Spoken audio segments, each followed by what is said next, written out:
Good morning, students.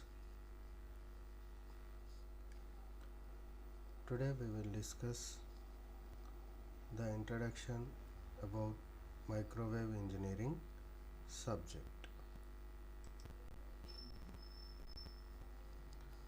The course objectives of this subject. Basically, this is a core course in microwave communications domain and covers contents related to microwave theory and techniques.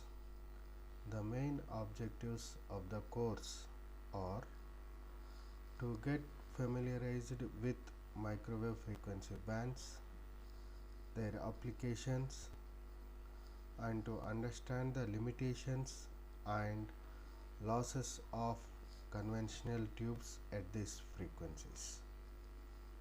Second one, to develop the theory related to microwave transmission lines and to determine the characteristics of rectangular waveguides, microstrip lines, and different types of waveguide components and ferrite devices.